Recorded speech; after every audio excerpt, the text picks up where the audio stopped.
I'm Patrick Lancaster, and right now we are in the center of Mariupol. And we can see how the scars of war are heavy here. You can't really even say that every home is damaged here. You can only say every home is destroyed here. There's not a bed left intact. There's still people walking the street. We can hear the ongoing battle not far from here. But we're here in the center of Mariupol to show the situation of what's really happening here on the ground. So please like this video, share it across all social media, and remember, I'm an independent crowdfunded journalist, so you can support my work with the link on the screen or in the description.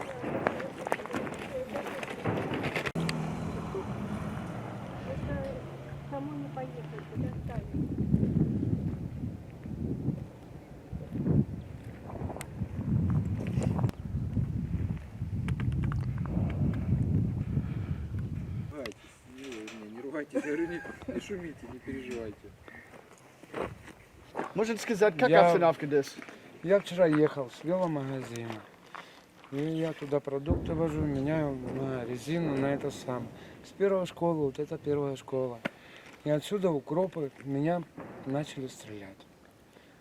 И я еле вот так вот чуть не упал и еле вывернул. Потом сказал солдатам нашим, ДНРу, они приехали, его, сделали ветер.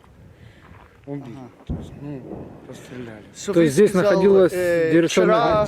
Один был здесь, один с калашом. Вот, и, стрелял по мирным жителям. So вы сказал, вчера на этой школе был украинский солдат? Да. И они поло стреляют, да? Да. Ага, понял. Да. Это вчера? Вчера. Ага, на это здание? Да. Ага. Да.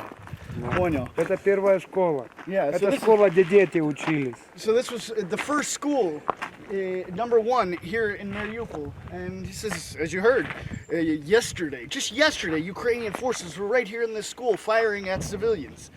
Ты не военный, да? Я не военно обязанный. Ага. Я уже прошел эту войну, я не думал, что будет Сталинград такой. Ага. Я тоже воевал чуть-чуть, но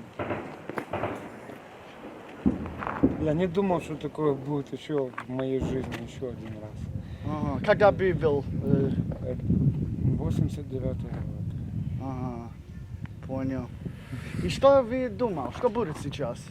Я думаю, что как пообещали, нам сказали, что восстановят город. Нам пообещали. Кто обещали? Кто? Солдаты говорили, что, Путин берет под свое руководство, там, Кадыров, такое что-то. Русские и ДПР, да? Да. Ага. Они сказали, мы восстановим город, дадим работу вам, там, все, дадим, все. Что вы думал, что вы могу сказать за Зеленский и Путин? Зеленский? Да. Я его придушил, честно. Да?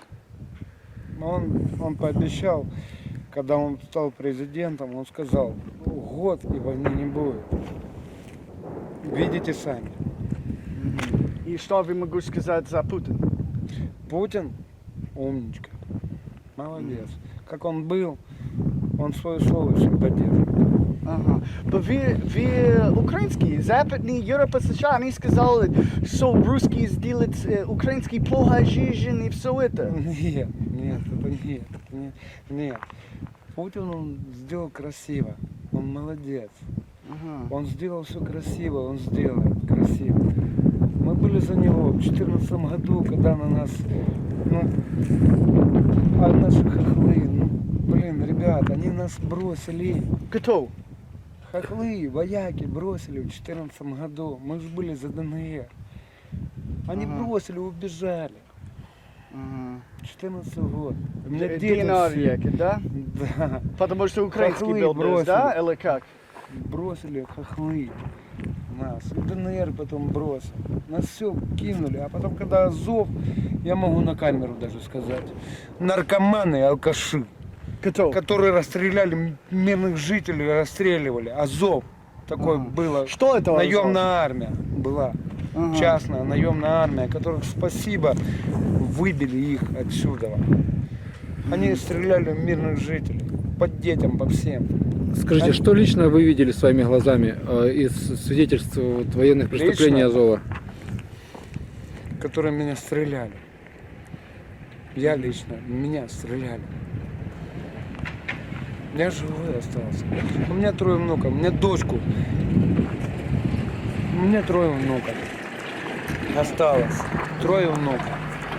У меня осталось на мне и на жене. У меня нет. Я не знаю, как детям это сказать.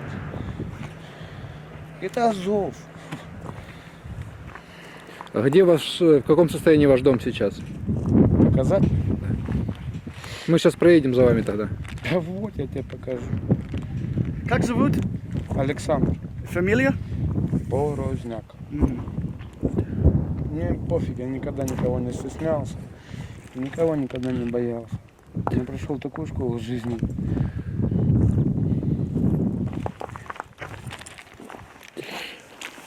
Я не вижу. Очки разбили.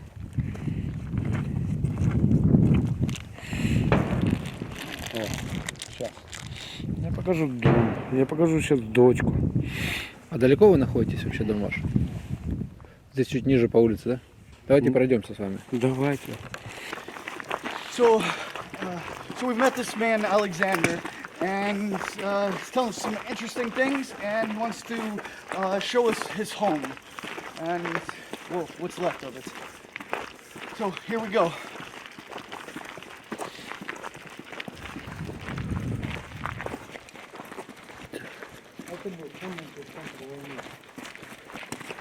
Мы бегали. Так бегали. Хотите, сейчас покажем, где мы живем. Детей у нас много. Мы всех выручаем. Чем можем, тем делимся. Всегда. Мы живем ногами. Ноги волка кормят, как говорится. Вот так. Я покажу вам сейчас. Не, это не, это просто вид, это вид. Это уже другие какие-то. Тут снарядов столько. Вот это вот на углу, вот это было кафе классное, тут суши делали хорошие. Вот. Это верующие, до сих пор табличка есть, видите? Это, вот. Ну как-то так.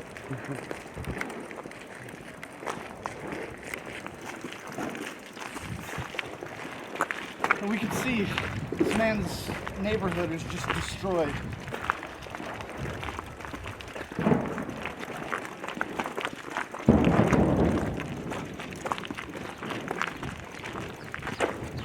А вот там мы живем, отдыха, которая горела, мы отдыхали ночью. Снаряды, видите? Это вот мы там живем в подвале. Это твой дом? Ну, не мой дом, это мы там живем, это бомбоубежище. Понял. Мой дом там еще ниже, там дочка похоронена. Это вот туда, там детки, там все у нас, мы делимся всем.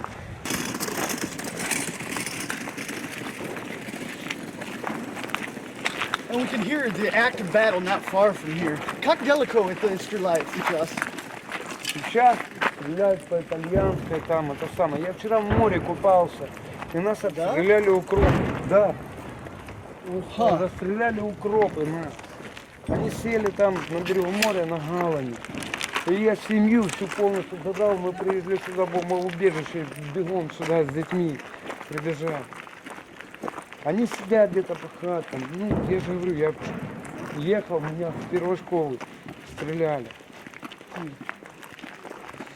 Спасибо вот солдатам ДНР, я только обратился к ним, они сразу отреагировали и поехали, короче, ну, видно, убрали его.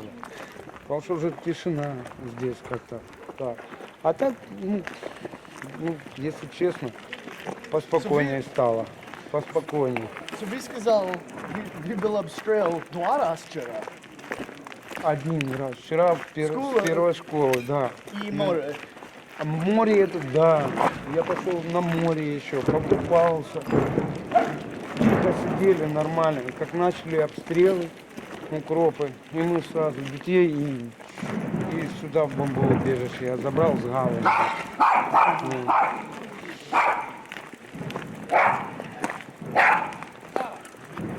Ну. Здравствуйте. Привет. Сигарету дать? А есть еще одна сигарета? Ага. Если не Нашел трудно, ее. пожалуйста. Нашел ее? Это другие. Не нашел. Нормально, здесь уже тихо, слава богу. как Можно бы. еще? Да? Подбери, Слава потом богу, да. Сколько лет детей? Ну, если Если есть. вы... 10, 9, господи, 12. Ага. Почему не эвакуация? Никуда, дом Дом бросать. боимся бросать. Дом боимся бросать. Ага, понял.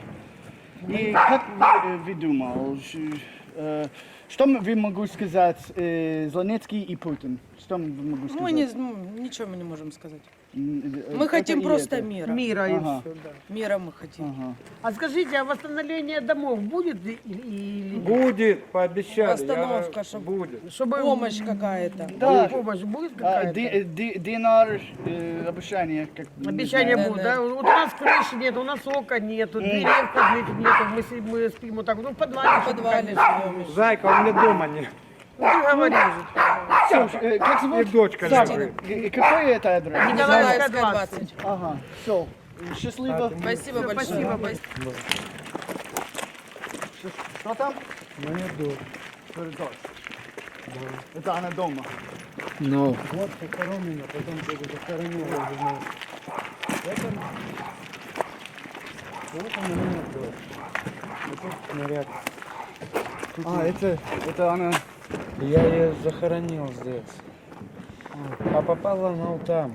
Снаряд прилетел.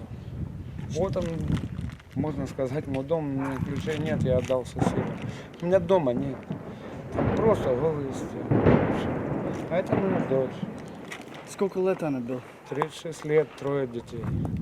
Где дети? У меня. Все мои. Остались мы с женой, больше никого нет. Ни мужа нет, ни ее.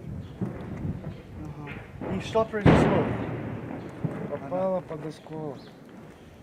Пробила переносицу. И на вылет. Разорвала. Я могу показать, но это страшно. Кто... Кто вы чувствуете виновата за твою дочь? Кто виновата? Она сама. Я ее просил никуда не ходить. Никуда. Она пошла за продуктами, за детьми. У нас вот дом вот здесь был. Он побежал за продуктами и не вернулась. И 10 дней здесь лежала. Потому что тут были бои такие, нас солдаты не пускали, чтобы даже захоронить. А потом, когда я пришел, похоронил я здесь, нашел службу, приедут люди, я ее выкопаю отсюда и поеду захороню на кладбище. Как она зовут? Кристина. Мать 3 детей. Ни мужа ее нет, ни ее нет. Какой адрес? Вы дети, да? Она дети, Я да? дед. Не, я сказал, она дети с тобой, да? Да. Ее Ага. дети все со мной. Какой адрес вы жить сейчас? Я же показывал. ДК А, молодежь, где это бомбоубежище. убежище? Да, Какой бомбоубежище. адрес это? ДК молодежная, там Харлампевская, я не знаю какой. Ага. сейчас. Ну, я просто вижу, может быть, кто вижу репортаж, может быть, могу пытаться помочь вас. Я не знаю, не обещание, но может быть. Если знаете, если можете помочь. Я хочу в Бердянск выехать. На Бердянск нет, я хочу вывести семью на Бердянск. Ага. Вот. Если можете помочь. Мы будем Где там есть пытаться. где остановиться, где это самое. У меня есть. Сегодня мы не могу сделать ничего, но Нет, если все документ есть? Да. Ага, нет, эти документ Все есть. Мгм. И ее документы есть, все есть. Да, все, я не знаю, если могу помочь, но мы будем пытаться. Может быть, могу обратно другой день. Сегодня нема, но мы будем пытаться. Все. Счастливо. Удачи вам. Удачи. Только туда дальше не ходите, пожалуйста.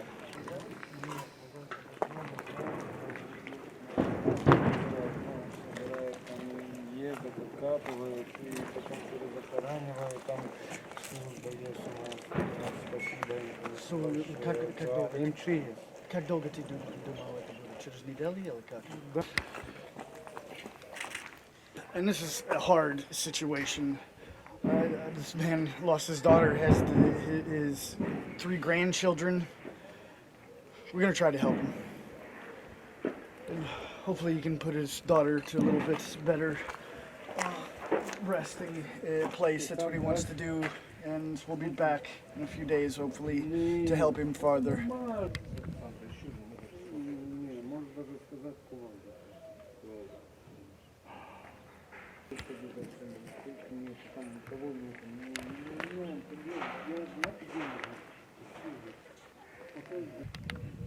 Много людей ходило. Очень много людей ходило. Потихоньку. Хорошо. Без проблем.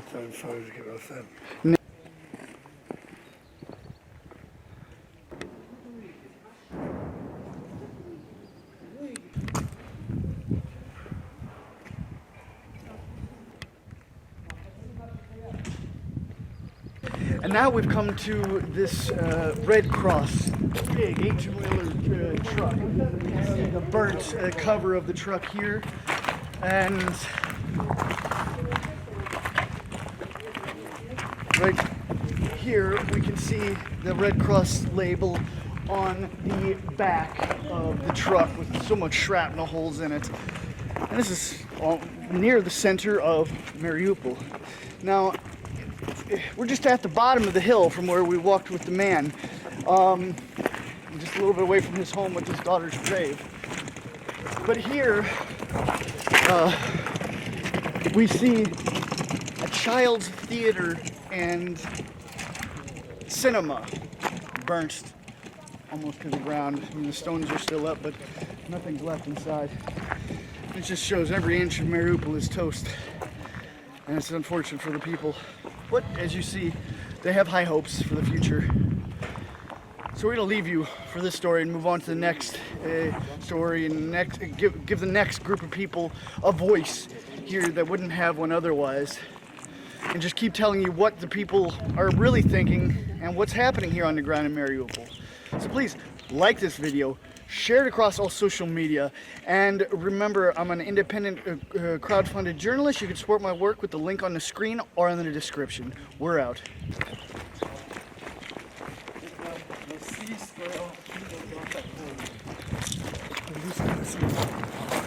Что там? Тела сгоревшие, солдат. Можете, да, переводить? Да. Первый раз, когда это, вот здесь начали взрыв, вот эта вот машина здесь оказалась. Вот, смотрите, это обгоревшее, смотрите. One, two, солдат Украина. Вот, можете заснять номер, вдруг кто-то будет искать. Вот. Это украинские солдаты. Ага, когда это был? Когда это в начале, это сейчас я скажу, подожди, 25-24 война началась. Это, наверное, числа может 4-го, а не, где-то числа может 6-го до 10-го, как сказать, что сейчас, до 10 марта, где-то до 10 марта. А ну, я сейчас точнее, если что, вот собака смотрит. Boy, and a dog. 2 Ukrainian soldiers and a dead dog here. We didn't expect this. We were just finishing up a report, and this man got our attention here to show us clearly 2 soldiers with 2 machine guns next to them and Ukrainian license plates.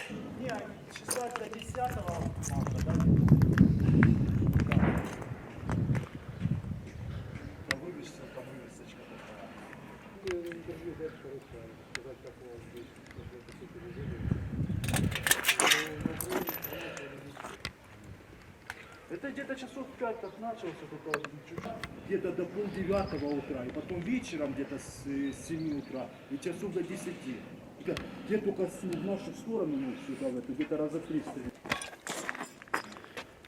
Артиллерии, получается, посекло. Да, это да, здесь как начали вот это, а это уже попозже потом, это мы потом переехали, то что здесь как начали стрелять, вот поэтапно, вот 25-й, вот по кусочкам, бам, мы там оставались, получается, и вот это, ну, нас привалило. Вот поэтапно начали бум, и до бум-бумкались. А вы находились в подвале, вас привалило? Нет, не в подвале он стенял, но у нас он насквозь не получается со двора. And это был когда тут контролировать украинский, да? Или как? Здесь находились украинские военные в этот момент. Но они кругом тут находились. Ну, они вот. Да, ну это да, здесь они, я не знаю, что они тут делали. Но опять же, я же говорю, они по всему, они ездили на легковой машине и постоянно, видать, с миномета, какой, 82-й. И они постоянно вот здесь вот по кварталам ездили, стреляют, постреляли, переехали, постреляли, переехали. So мы чисто понял. Твое мнение, in your opinion, all this damage to these civilian homes, whose firing caused this? То есть кто обстрелял вот эти дома? Я не знаю. Я без всякого там. Я же говорю, если я знаю, что там Украина стреляла туда, я первую ночь вообще, когда началась, я первую ночь себе сделал как бы яму такую, и лежал в яме, сделал канаву. И я вот это все прослушал. Постреляли Украина туда, переехали. Постреляли с другой стороны, переехали. Постреляли, переехали. Не вызывали огонь на себя? Да, точно? они, и что, они не знали, что здесь мирные жители?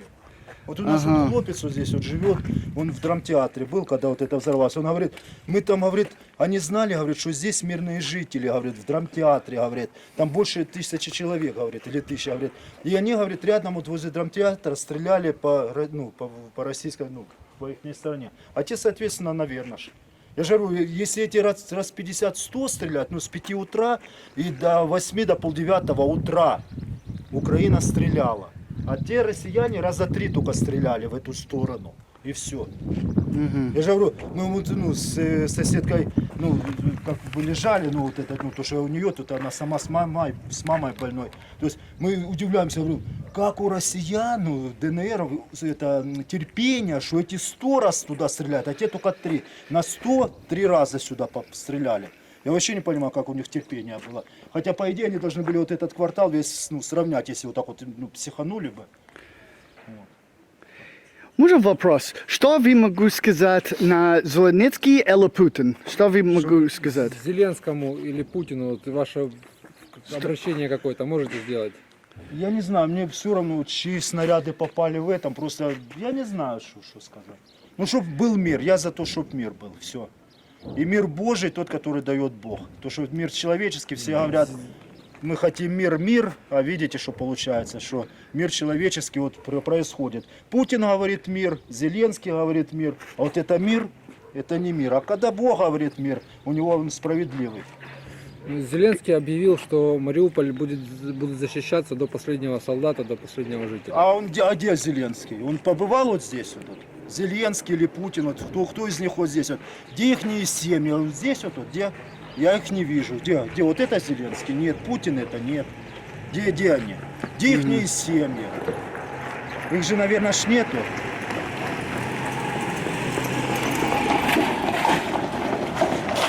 Если бы они здесь были, то интересно было с ними побыть. А так, что, где они подевались? Я ж не знаю. Тем более все здесь исторически. Если эти дома еще, я не знаю, 800-х годов, там конец 800-х, он, дом, как его называется, митрополита Игнатия, вот это тут был. Так это 800-е года дома, так они прожили Первую мировую войну, простояли, революцию, гражданскую войну, Вторую мировую войну. А сейчас за вот эти дни, сколько тут уже, наверное, дней 50, да, сколько война. Вот это все исторические улицы, это начало города было. Все, его нет уже. И что тут восстанавливать уже? Непонятно. Кто Зеленский или Путин, кто будет это восстанавливать. Поэтому я не беру, кто здесь красные, там белые или что. Просто зачем, в принципе, я не понимаю. У меня было домик, там нормально, пару 3/6 земли, нормально. Слава Богу, живы-здоровы. Как зовут? Сергей Фамилия? Костюченко. И где мы находимся сейчас? Улица Торговая. Улица Торговая. Мариуполь, город Мариуполь, улица Торговая. Ага. Это как центр, в принципе, или? Да, но это считается старый город. Это отсюда вот начинался город, вот именно старый город Мариуполь. Вот. Это дома, там вот здесь ниже спуститесь или по улицам пойдете, здесь на домах он написано 1800, вот подойдете. 1876 года. Вот сейчас. Здесь дома.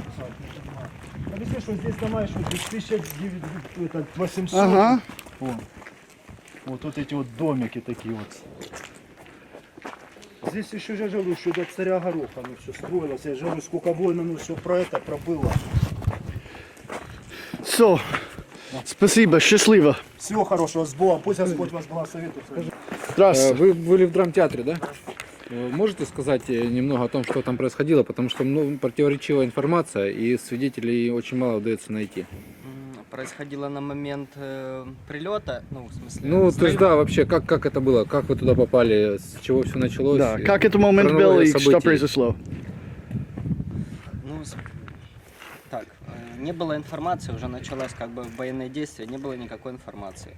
И я решил, что надо, ну, куда-то идти, спрашивать, эвакуироваться, собрал вещи, пришел в драмтеатр, а там неразбериха полная, люди, ну, не знают, ну, ничего, никакой информации толком, вот.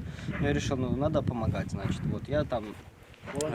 Да, я пошел к руководству и устроился туда к ним, ну, помогать. То есть мы организовали медпункт, организовали склады, то есть кухню полевую, там сбоку была кухня, воду там набирали. Ну, то есть какую-то жизнь мы там смогли, как сказать, устроить.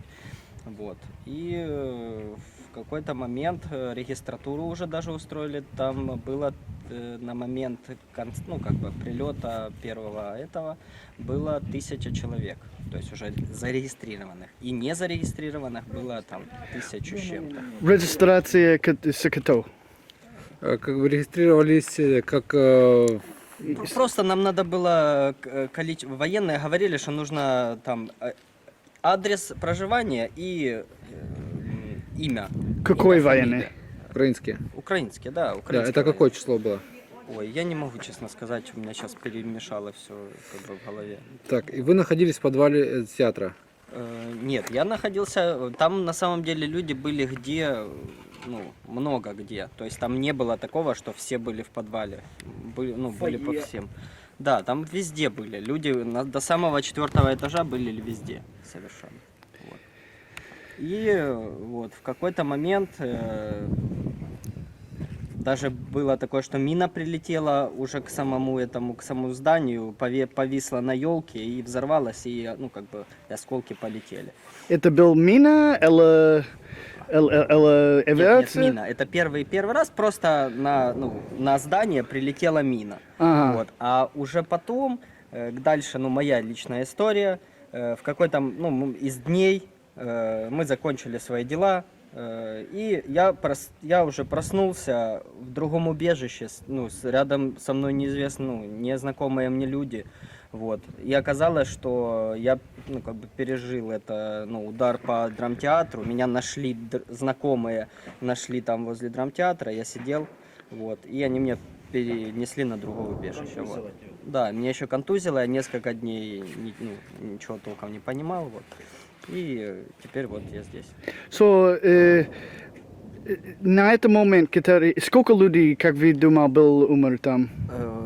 Я не могу, но говорят люди, что около 500 человек. Ага. И твое мнение, кто и как это был стреляет? По моему мнению, много раз пролетали самолеты. То есть самолеты, судя по всему, российские, потому что украинских вроде бы самолетов над Ты украинскими. скажи, что Украина же стояла возле драмтеатра. Да, вот, стреляли. еще украинские военные подъезжали время от времени к самому драмтеатру и от него стреляли куда-то. Они был стреляет? Они стреляли, да, куда-то, тоже, или... Днем и ночью. Да, это было утром, с самого утра, вот, и мы все время слышали, как самолеты летают над этим. Ну, и мы надеялись, что все-таки в это убежище там люди и туда не будут стрелять. Но, тем не менее, как говорят, что это был ракетный удар. Есть еще мнение, что туда заложили бомбу. То есть кто-то пронес бомбу в драмтеатр, и там она взорвалась. Ага. Я говорю, Военный был внутри драмтеатра? Нет, не было. Ага, Там были только семьи военных, там около 5 человек, 5, может быть, семей военных. Это просто люди, которые просто свои семьи там попросили, чтобы там были. Вот, самих военных там не было. То есть к нам приезжали военные время от времени, нам привозили там какие-то пледы, ну, то есть чтобы у нас бабушки постоянно приходили, ну, которых надо было куда-то ложить, а ложить их некуда, и вот, и я даже из дома вынес все одеяла, вот я сейчас дома, и у меня даже нечем укрываться. И вот все там. И они привозили нам еще продукты время от времени, ну, то есть раз в неделю, допустим, они привозили нам еду, ну, то есть для склада. И то есть самих военных как таковых там не было. То есть они могли приехать, спросить, там, что у вас, там, как дела, что-то такое. Но там военные не прятались. А говорят, что по драмтеатру именно ударили из-за того, что там были военные. Ну, украинские. Да. Вот. Ну, вот такая информация. Ага. И как... Вы сказали, они стреляют возле драмтеатра. Может, далеко, или это именно... Нет, близко. Просто становилась техника рядом с драмом. То есть это где-то метров, ну, допустим, 50-100 метров, вот как тот дом. Они останавливалась какая-то техника и начинала там, в 6-5 утра куда-то стрелять. Ага. Да, Это иногда или каждый Нет, день? почти каждый день. Да, каждый день, можно сказать. Ага. Вот. Как зовут? Дима. Может, фамилия? Нет, спасибо. Хорошо. Но что вы сказали мне сейчас, это правда, да? Совершенно правда. Никаких... Ну, а мне смысла нет. Вы военный или нет? Нет, я не военный. Ага. Я вообще кришнаит на самом деле. Да, то есть я ни к войне никакого отношения не имею. Ага, понял. Я же говорю, я просто пришел туда в драмтеатр, увидел, что там люди, ну, очень потерянные, никто не знает, куда им идти, ну, что делать с этим. Ну, мы как-то постарались более-менее какой-то создать комфорт, чтобы, я же говорю, очень много стариков было. Еще есть такая информация, что Красный Крест сказал, что будут зеленые коридоры. Вот. Там перед драмой из-за этого, ну, постоянно каждый день собиралось много людей на машинах, чтобы уехать. И те, кто не мог уехать, естественно, ну, не было никаких коридоров, они оставались в драмтеатре. Вот, они там прятались, так сказать. Да. Сразу подвалы сразу были заполнены, то есть, ну, там не было места, и потому люди размещались везде, на всех этажах.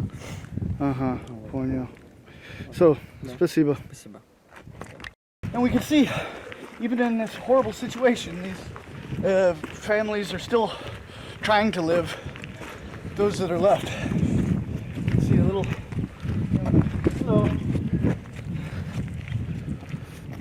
So, I think we've seen a lot of things today. As always, we include everyone who wants to speak to us and tell us what the situation is. Get a lot of information today, kind of all over the place, many different subjects, but we're here showing you what the situation is, and we're going to keep doing it, because no one else is. Please like this video, share across all social media, and remember, we're totally crowd-funded, independent journalists. Support our work with the link on the screen or in the description.